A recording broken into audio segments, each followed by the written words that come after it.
Thanks for tuning in to Ramshackle United, where we come for the stories and leave with the feeling that we're not so different after all. Today, we have a local artist, illustrator, and shop owner who also enjoys walks with Willie Nelson. We'll take a stroll through the journey that led Jodi to her art and to Berkley, where she opened her studio and store on Rabina Avenue, and where we happen to be recording this episode. Ramshackle welcomes Jodi Lynn Burton. Thanks for having me. Yeah, it's great having you. This is a beautiful, beautiful store. This is a much more vibrant environment for us to do our episode in. So thanks for hosting us here. So I guess just kind of starting off with some general kind of life questions. Did you grow up in the area, like Berkley, in this kind of area? So I grew up in Canton, which is probably like 40 minutes from here. That's where IKEA is, right? Yeah, it's where IKEA is. It's the only place where you can find an escalator in Canton. Oh, really? Fun fact. Nice. Yeah. So I grew up out there and went to school. I went to school in Westland at John Glenn, and then I transferred to Ann Arbor schools. Oh, nice. Yeah. So I guess what other than IKEA, I don't know much about the Canton area. Uh-huh. So what is the difference between like this part of Metro Detroit and that part of Metro Detroit? Are there different kind of vibes or? It is super suburbia out there. Like, this has got a little bit more, I don't know, like a little bit more fun and things to do and culture out on this side of, this is Oakland County. So that's Wayne County, and it's just like very suburban, like out there. I mean, I spent my entire high school just like driving around because there was literally nothing to do. Yeah, that's kind of where we just moved from. It sounds like it's very similar, where it's like kind of shopping centers, strip malls, and big box stores, things like IKEA, the biggest box store you could possibly encounter. So what was a moment from childhood that you remember vividly, like growing up in the Canton area? I don't know if I remember anything specific. I mean, I don't know, I guess Or just a generality, even like something that you enjoyed kind of regularly doing or something. I mean, I've always drawn. That's what I would do is I would come home from school and I would draw. And even a little kid, my grandfather used to tell me, he's like, "Oh, Jodi, I thought you were going to be such a fun kid. We took you camping and all you did is lay in the tent and draw." And I'm like, well, that's me having fun. That sounds like somebody we know. Our daughter will just sit up in a room and draw and draw and draw. And I think even when she was little, I remember that one picture where she just drew all over herself. She was 4 or something. Aw. How about a funny childhood memory? Anything? We could go into the teen years, whatever. Just something that you look back on and it kind of brings a smile to your face. Well, I don't know. It's so hard to think of back then.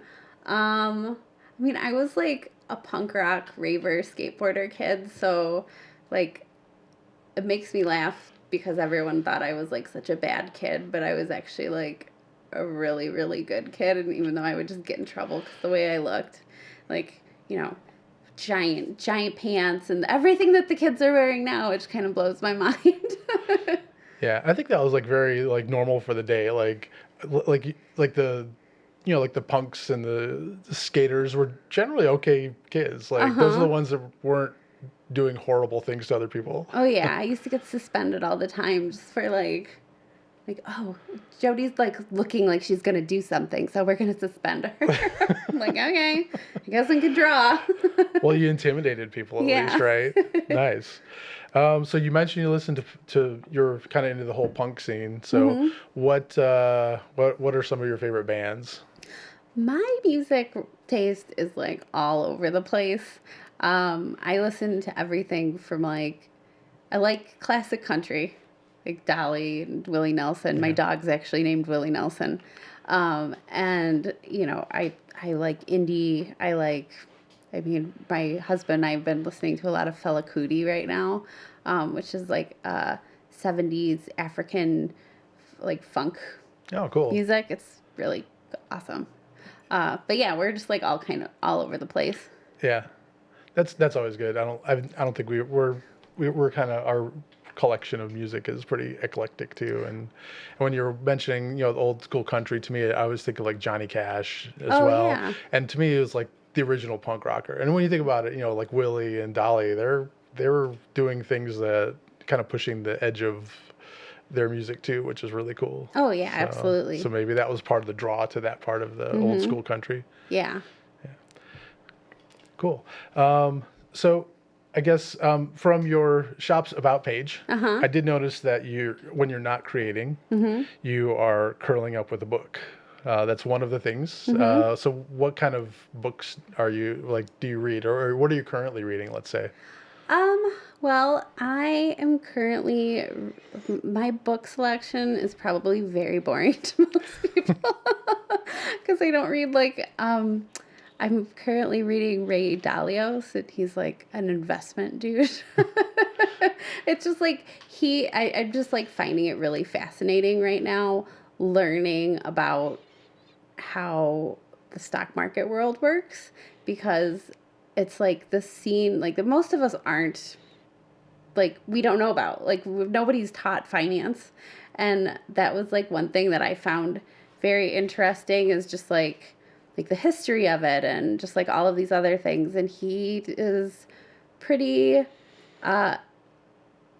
like, he can tell when things are going to go up and down based on things that are happening in the world, and like changing of the world order. And like, it's just all very interesting. And like history, I read a lot of history books too. Like any particular point in history that is more interesting to you than others, or just anything? Not really. I just like, find it fascinating in learning just in general. Like whenever I realize that I don't know anything about something, I just have like a sudden urge to like to just do a deep dive and try and figure out like, oh, okay, like now I want to learn about this. So that's interesting. Like what other things did you dive into to learn, let's say, that you just never would have thought let's say 15-year-old Jodi would have dived into to learn? I was super into physics when I was like 14 and 15, and I remember going to the library, and like I probably brought like a big stack of books, and I put them on the counter, and the librarian looks at me and then like looks at the book and opens it and flipped through it, and she put it on the counter. She's like, I don't think you're ready for these books. And I just looked at her and I was like, yes, I am. Is that punk attitude? Like, Yeah. don't tell me what I was like, don't what I'm ready tell me for. what to read. I'll read some physics if I want to. And so I don't know if you heard, but our first episode, we had somebody who helps run the Berkley Silent Book Club. So that, just throwing it out there, maybe something you're maybe interested. I think she said what they do at the Berkeley Library and Mother Handsome as well, over in Oak Park. So Oh, cool. yeah, so if you could just check it out. And, Yeah, for sure. yeah. The other thing, trying out new recipes in the kitchen. So you'll enjoy cooking. Oh, yeah, very much so. That's Is it kind like- of my, like, stress relief, I'll say. Like, I used to use drawing as a stress relief, but now that it's my job, it's not really as stress relief anymore. So I find cooking and gardening to be my very domestic stress relief.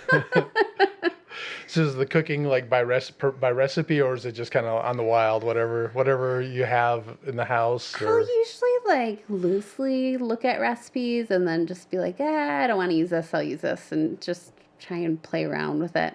I've only had a couple episodes, or a couple times where the food was inedible. Yeah, we've all been there. We've been there, yeah. So another thing you mentioned is, spending time with family, your musician husband and your stepson. So what are some favorite family activities? We are really into board games. Like we just all kinds of games. Emmett is very competitive, and so is Ryan. And so like I'm usually the last person winning any of the games, but we have a lot of fun doing them. We've been playing a lot of Cheaters Monopoly. it's like a version where you're supposed to like try and cheat while you play Monopoly. It's fun because you get to like, you have to like watch if the other people, and if you catch them, they have to go to jail. So what are some cheating methods that you usually Oh, will like you encounter? can like steal other people's money or steal like their houses from the board game. Just like, Oh, so it's just like straight, just Oh, direct yeah, like yeah. theft. Uh-huh. Yeah. Or like if you're like supposed to be getting change out of the till, you can like take more. But there's like cheats that are on the board, and those are the only cheats you can do. And then if you cheat and win, then it's like the other person goes, and then you can say that you cheated and you like win. Uh-huh. Like a little like next to go. So That's a pretty cool twist on Monopoly, because Yeah. Monopoly can get a little bit boring because it drags on. So the cheating probably speeds it up a little bit too. it speeds it up a little bit, and it makes it just like a little bit more fun because you're trying to pay attention to the game, but you're also trying to pay attention to everyone else to make sure that they're not cheating. Yeah. And then you mentioned your husband is a musician. If you want to give him a quick shout out or plug here. So Ryan Allen is his name, and he is in 3 bands. Ryan Allen and the Full Court Press, another band called Big Life, and then Speed Circuit. And what type are they? All the similar music, or are they kind of span different genres, or? They're oh my gosh, he's gonna kill me if I don't remember the name. Oh, I'm not gonna say I don't what wanna get in genre it trouble. is, but it's like kind of like punk, and Big Life is like a metal, a hardcore band, but it's like more melodic. It's really cool. And then his band, Ryan Allen and the Full Court Press, are kind of like 70s rock, but like kind of punk still. Kind of like who would that be from, like MC5 or something like that, like from the Detroit area? We'll move on. Yeah, you know what, like I am not, if you ask him, he can like name all of the music stuff. Uh-huh. I'm like, I'll be trying to explain like something from a movie or from like a band, and like just no names are in there. Like, it's just like, you know that one guy that sounds like, we're just I always draw a blank when somebody asks me a question like that where I'm on the spot. It's like I probably, like if somebody messaged me, like texted me, I would know the answer. Yes. Like, But he's very good. You guys should interview him. so where can someone catch a show or listen to his music? If you look up Ryan Allen Music on Instagram, he is always posting all of his shows and stuff. Nice. Yeah, I mean, I think he's actually playing a show almost every weekend cool. in the next couple of weeks, so Yeah. anyone can find him online. Awesome. Cool. And then finally, you mentioned walking your very good dog, whose name is Willie Nelson. And how did he get the name? Any? So he was a rescue, and I rescued him from, he was living at a house where he was chained underneath a trampoline for like almost 3 years. And sometimes he was let inside, but like he just was not taken well care of at all. And they were trying to get rid of the dog, and I saw that, and I was like, I'm going to take this dog from you. And they were like, okay. And his name was Cosmo, I think. And I was like, I just need to give you a more respectable name. So Willie Nelson it is. Perfect. And he's a hound dog, and he's got like red ears. So I was just like, he kind of, it's spot on. Yeah. Like if Willie Nelson was a dog, he might look like this dog. Oh, cute. It's a very, very, very comforting story. It started out badly, but it looks like it worked out well for everybody. He's my little Velcro dog. Can't, like, if I take him anywhere, like he's just like right by me, like, okay, don't leave. Yeah, we have a dog that's pretty attached to always hanging out by us. All right, we could shift over to kind of your creative side. I know you mentioned that you've been drawing since you're very little, but I also noticed that I read an article where you studied photography and did it professionally for a little bit. Yeah, so when I went to school, I had always wanted to go to art school, but I graduated high school early on the caveat that going to a community college, I would get a associate's degree. And there was no art associate's degrees that I was able to take, and it was it was a bunch of free schools. So I was like, well, of course I'm going to do this. And so I chose the photography route because that was like the closest, and there was art classes that I could take along with it. And then I ended up going to Wayne State and finishing up and going to school to photography there. Graduated, started working in photography. I used to travel with a dance company and shoot photography of dancers on the stage, and I used to do weddings and all kinds of different things, but weddings was where the money was, so I started shooting weddings, and every single time I would shoot a wedding, I would be so stressed out because it was always like somebody's drunk uncle that would follow me around with the camera and be like, "That's a big camera for such a little girl," and I'm like, "Oh my God." And so, it was just like every single time I would about to be done with the photos, I'd just say, "Can you just Photoshop 50 pounds off me in every photo? And also my husband has a pimple on his face. Can you just remove that and everything? And my dead grandma, can you just put her?" And I was just it was just ongoing and it never stopped. So I would come home and I would draw. And I used to live downtown Detroit in this little neighborhood called Woodbridge.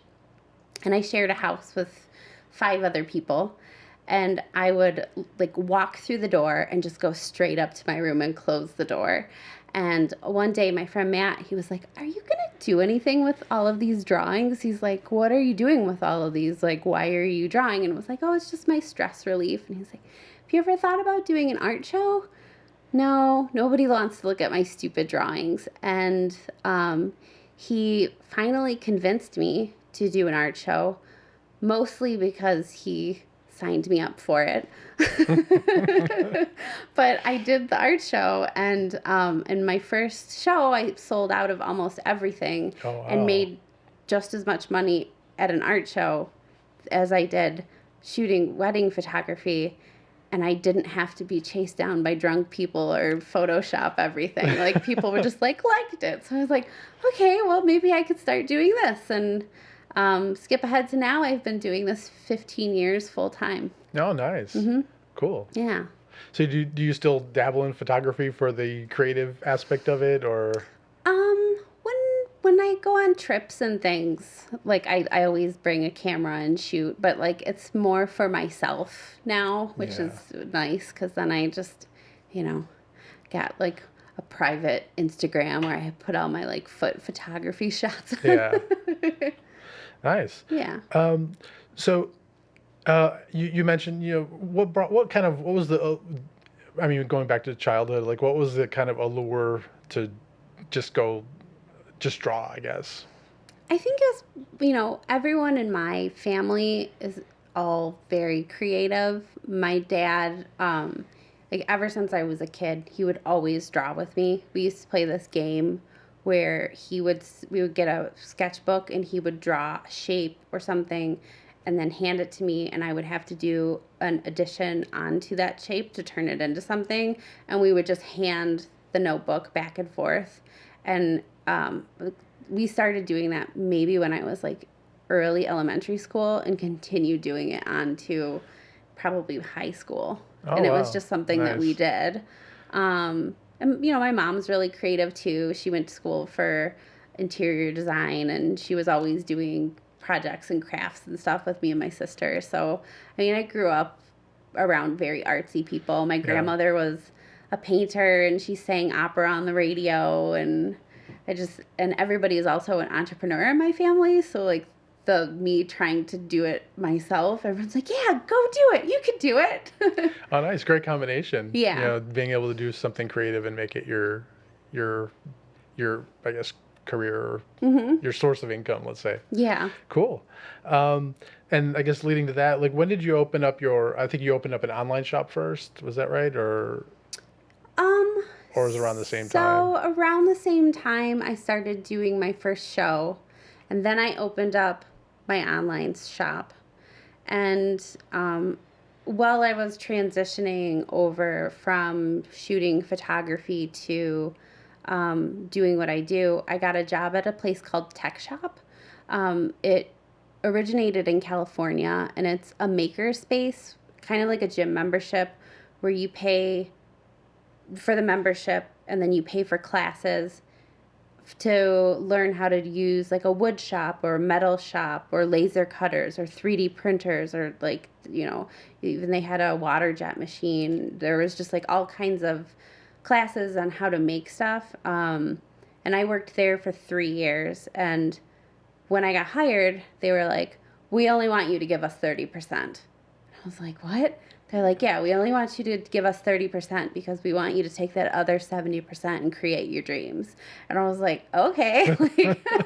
So, you know, I was just like, I got to like use laser cutters and all kinds of different things. So it was kind of fun because I, you know, not only got to work at that space around a whole bunch of creative people, but I also got to learn how to use all of the equipment there as well. Yeah. Is that here in the Detroit area? Or? So it did close down. It was originally started in California, and the company went bankrupt. Yeah. So there are places around the area similar to it. Yeah. So I would say the most similar right now, there's in the Farmington Community Center, the Hawk, they have a maker space in the Hawk. And so they have a wood shop, industrial sewing machines, laser cutters. That's the only things I can remember, but I know they probably have more stuff there. But it's the same thing where you pay for a membership, and once you pay for the classes and you're checked off of, oh, you know how to use the equipment, then you are able to come in and use it. Yeah, cool. I think I found a place like that somewhere. I guess, I don't know. Maybe it wasn't Farmington. It was maybe somewhere closer to like in Ferndale? Detroit. Maybe Ferndale, or maybe a little further up. I can't remember. Okay. But I remember thinking, well, I was inspired because we watched this glass blowing show, and I was like, I'm going to start doing that. And then, you know, I saw how much that costs to learn glass blowing, and I was like, maybe not. Yeah. So I'll start a podcast. Yeah. There's definitely a couple different maker spaces around the area.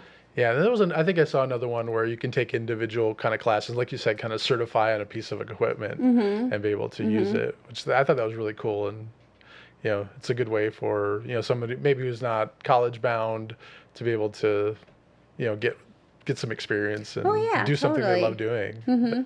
So that's another thing I think I really like about the area in general, is just there's so many little places like that where you can learn a different trade, like so many different trades. Yeah, the tech shop was originally put together, was like a partnership with Ford, and what they would do is they would reward their engineers if they made a patent or like created something, and like then they would like give them a 3-month membership to come to tech shop. Oh, nice. So like it was Our location had money, but then they did hand out everybody pink slips. Oh. Thank goodness I didn't work there anymore. Yeah. So just looking around your shop, you have so many pieces in here. Like what inspires you to create, like you know, like the certain style, or just where do you draw your inspiration from?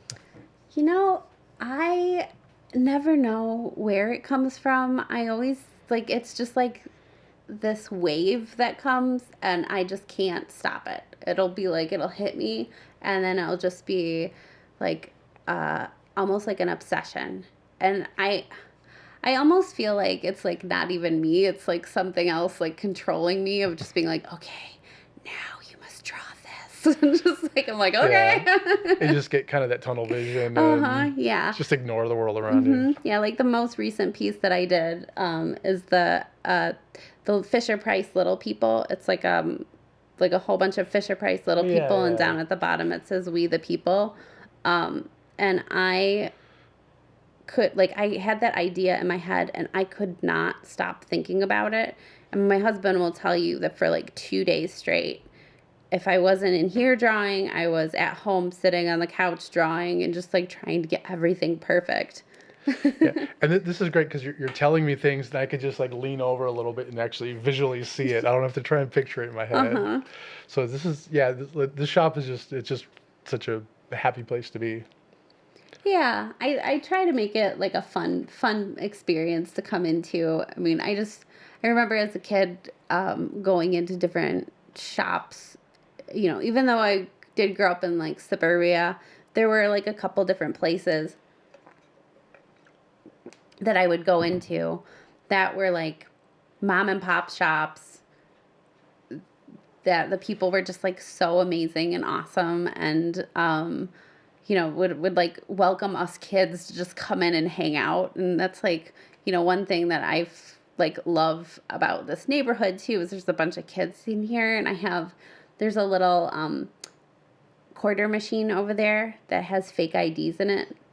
And some of the kids will come down after school, and they'll come here with quarters, and they'll just like swarm the machine. Are they legit fake IDs where they can get you in places, or? I don't know.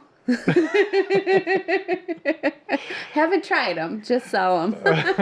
They're little characters that I've created. So like a lot of the IDs are characters that are from my drawings. Like Oh, they're cute. like the little animals, and then it says like their weight, their height, just like all these different things. And then if you flip it over, there's little animal facts about each animal. Oh, nice. Yeah.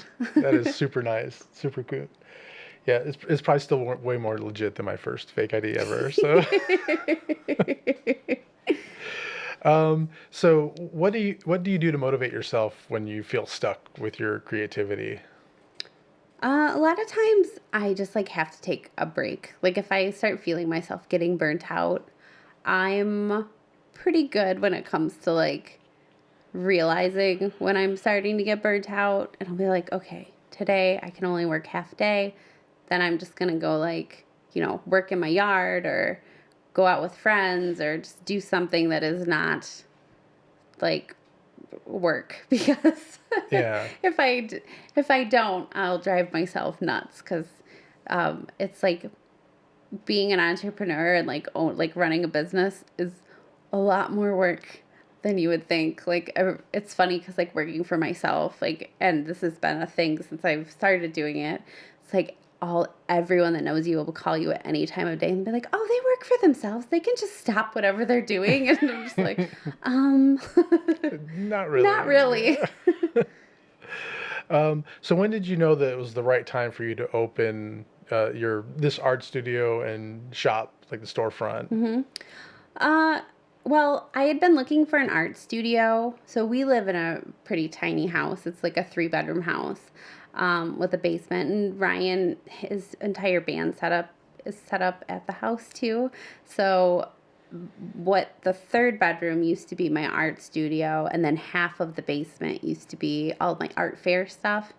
And it was just starting to take over the house because my business just kept getting bigger and bigger. And I was like, oh my gosh, like, I'm going to have to rent out a studio. And I've been looking, and I lived in Detroit for a really long time. So I had been like looking for studios downtown, and then I started looking around the area, and everything was just like, it just didn't feel right. Like, I mean, there was like places where it was like, oh, you can rent this place.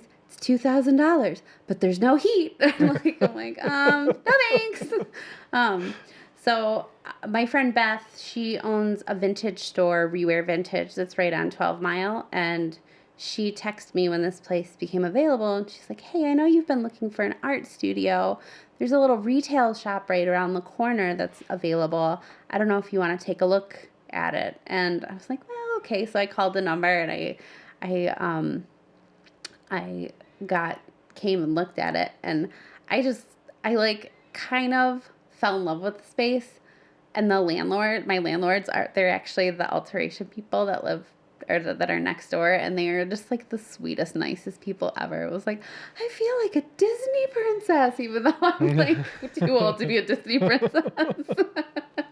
It's like a Disney story. But like it was just like they are just the nicest people ever. And I just could not pass this up.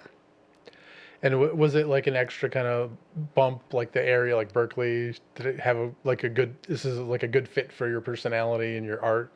Yeah, I think so. I mean, the cool thing about what I do is because I do a lot of art fairs still, and I do commissions, and I also do commercial work. Like, it's fun having the retail store, but that's just like, it's not something that I have to have to continue on with my work.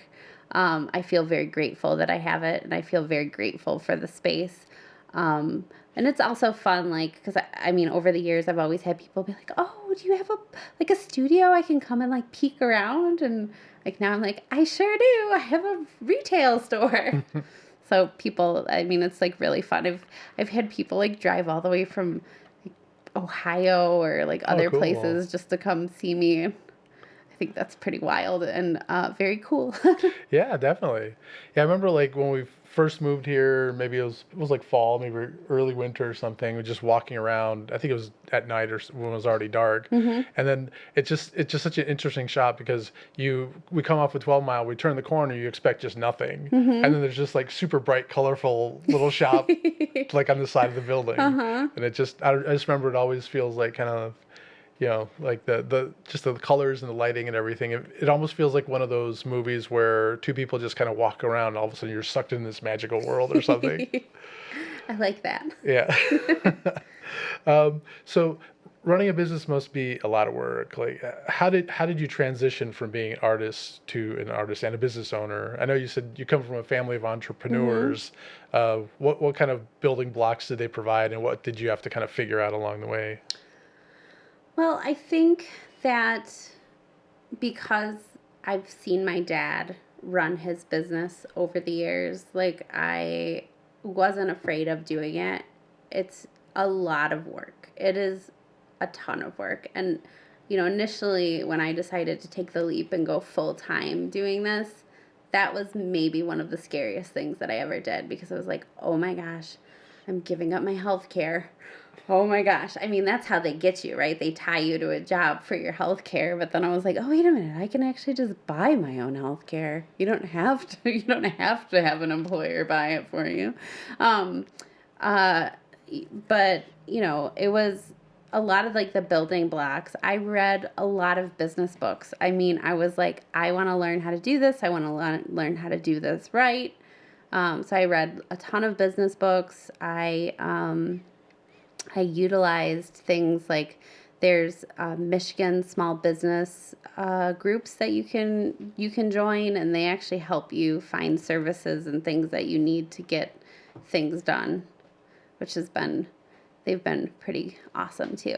Oh, cool. Yeah, I Yeah. didn't even know stuff like that exists Oh in yeah. Michigan. So, There's a lot of like small business groups in Detroit. There's one called Build, and they help businesses grow their business.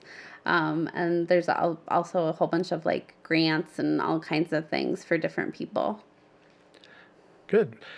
So any advice for rising artists who want to sell their pieces or just Don't. getting started? Yeah. Well, I would say don't get discouraged because, um, you know, a lot of times I feel like a lot of people like they do a show and then they don't do well and then they are automatically like, oh, I guess I'm not good at this. I'm gonna give up. Like, so I think it's just don't get discouraged. Keep making stuff, and if what you're selling doesn't necessarily sell, just keep trying to make new stuff. Like do it for yourself before you do it for the money, because if you're doing it for the money, you're doing it for the wrong reason. Yeah. That never, I don't think you ever can really accomplish the heights of your talent if you're just doing it for, Hmm. recognition and money and, Yeah, yeah. I yeah. mean, like if I lost everything and had no money and had to get a job, I would still draw because I don't know what else I would do. I have no other skills. So we have this Berkeley. What's the event coming up tomorrow? The art event, art bash, right? Yeah, on Saturday it's the Berkley Bash, and so the entire 12 mile is going to be shut down, and there's going to be, I think, a little over 100 different artists that are lining the streets up and down. There's going to be food trucks, and all the stores are going to be open doing cool things too, and it's a really fun little event. Uh-huh. Yeah. There will be a lot of fake IDs being sold then. I'm sure. Well, cool. So I guess we could just kind of close. Just what's one fun, unique fact about you? It could be embarrassing. It could be not embarrassing. Whatever your comfort level is. Ryan always says that I have old man hobbies now. Because my newest hobby is coin collecting. He just comes home one day and he's like, I like have pennies just like all over the table, and I'm just like looking at them. He's like, what are you doing? I'm like, I'm collecting pennies. He's like, okay, I'm just gonna leave you to your own little thing. So how did that develop? Like, how did that end up? How did you end up looking at pennies on a table? So they stopped making pennies. Like, this is the last year that they're going to stop making pennies. And then I just started, like, looking at pennies online and, like, researching them. And I was like, there's so many different varieties. Like, there's just, like in 1945, I think it's 45. It's 44 or 45, I can't remember. But all of the pennies that were made that year were made of steel. So they look like silver. Oh, wow. So there's there's just like different years that like different things happen, and I don't know, it's kind of cool and fun. And secretly that's why I have a quarter machine, because I can look at all the different quarters. Well, they help, ever since they came out with those state quarters, then it's a lot more interesting. Yeah, they have the women's quarters, they have all the different kinds. Cool. Well, it was great chatting with you. Yeah. This is, I don't know, can we do all the interviews like going forward here? This is just such a joyous place visually such a great place to do an interview in. Thank you. So I would say for, more info about Jodi's art studio and shop, we'll put it, whatever info you give us. If you want to give us your husband's musician details, we'll put all the links and the details and everything, so for sure. Everyone can share and enjoy. I guess with that, this is Ramshackle United signing off. Let's keep building commonality block by block.